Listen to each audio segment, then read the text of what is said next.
also means that we need to overhaul the system. I mean, the whole school placement system needs to overhaul because it's been in place for over, it was implemented in 2005. We are now in 2023. So it's been in place for over 15 years. And I am not aware of any comprehensive evaluation that have been done in respect to this policy in terms of its operationalizations. Of course, if you read literature on school placement, you would see this issue being mentioned by various writers and researchers as one of the challenges facing the system.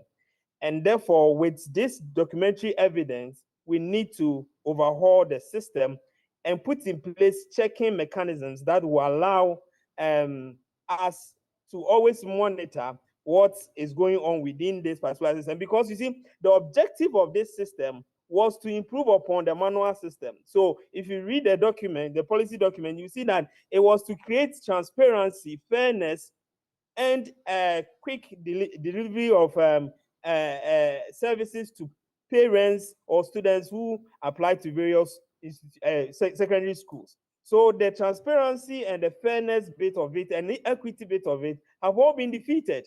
Now people need to pay before they can get whatever school that they want, whether they deserve it or they don't deserve it. So the objective has been defeated, and therefore we need to overhaul the system. The next thing we have to do, which is on a more long-term basis, is to adopt this policy that was brought by President Kufuor, the school model system. You see, one of the challenges that we are having is that the discrepancies between the schools in terms of our facilities is so wide that every parent wants the world to experience some kind of secondary education that will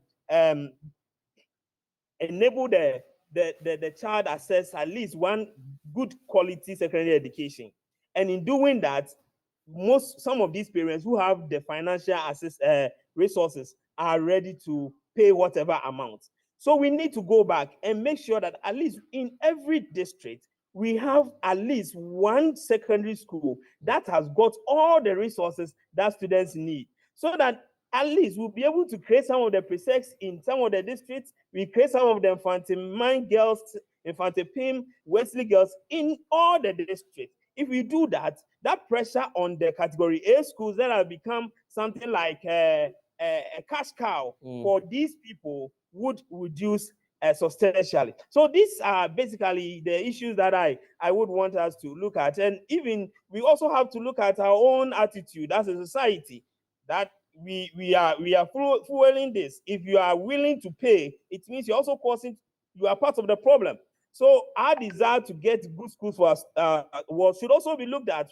Do we have to bribe authorities? Do we have to pay money to secure placement for our horse? I want to say no. So let's look at all these things, and probably we'll be able to minimize this challenge that has faced the system. But we need to overhaul the system.